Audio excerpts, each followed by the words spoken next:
First electricity, now water. Continued power outages will have a negative impact on the country's water supply. 2 consecutive days of stage 4 load shedding at 2 key pumping stations in Zuikerbosch and Vereeniging in Gauteng will lead to water shortages.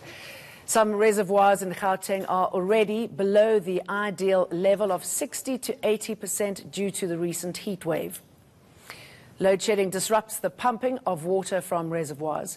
Areas at the end of the supply chain are the first to be affected.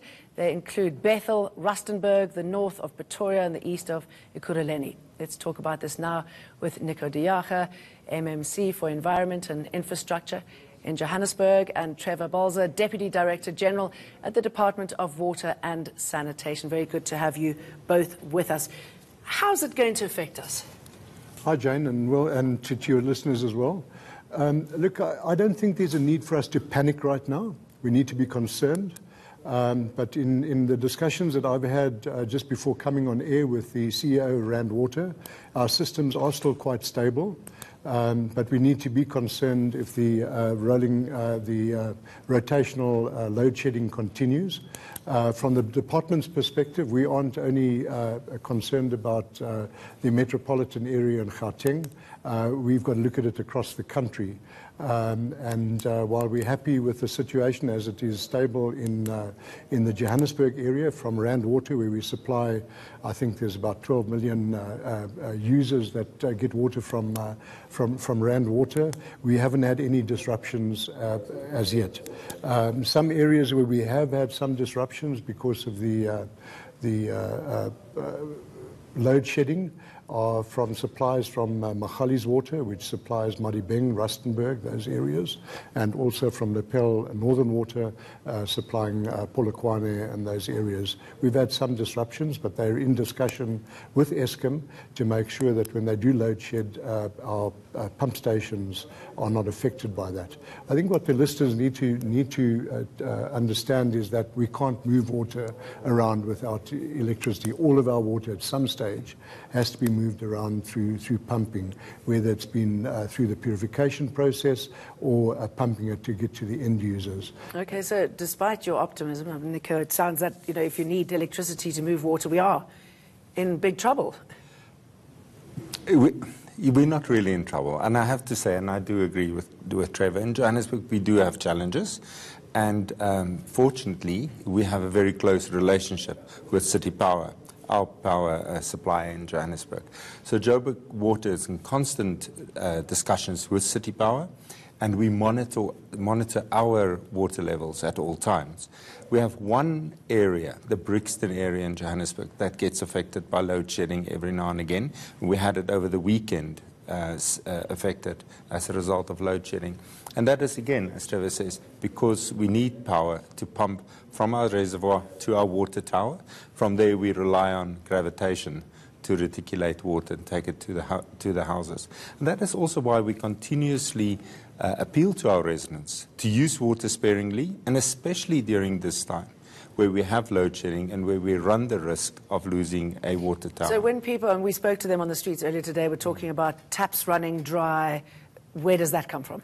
That's not in Johannesburg. We had, like over the weekend, we had some areas in Brixton supplied by the Brixton Water Tower and reservoir running dry. But that is also, again, it's not the norm. We haven't had it anywhere else, and that is partly because we can now go to City Power and say, please switch us back on. And we do that. We have that relationship between the two entities. It also helps being the MMC for both those two entities, so you can have the discussion. Okay, and Trevor, I mean, this comes from Johannesburg Water. They're just saying that in the event of load shedding for the duration of 4 hours or more, pockets of areas will have water shortages or even low pressure. And they say, unfortunately, Joburg Water doesn't have enough water tankers, you touched on it, to assist as a form of alternative supply. So with that not being able to work, to step in when needed, what's the contingency plan? We have to go into a similar mode as to what we were in the drought. We've got to appeal to our consumers to reduce their water consumption. I think the reality is, if you look at the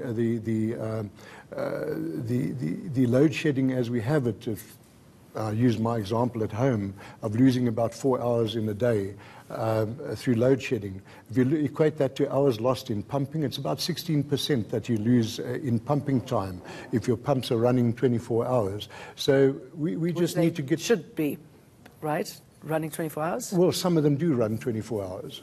It depends on the nature of the plant. But we need to make sure that when we do have power, we're able to build up that capacity, and that's what Rand Water would do. But we need to appeal to our consumers, as I'm sure the MMC would do, to cut back on their consumption and go back into the mode that we were in during the drought, where we did cut back our consumption. And if we do that, we'll see the critical period of load shedding through. Okay, I mean, how do you store water then if everyone is well behaved and do what they Jane, are supposed to do?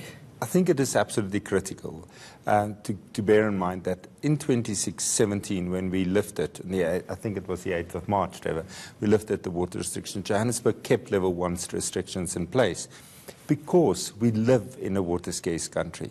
And Johannesburg was, or South Africa being one of the top 50 most dry countries in the world.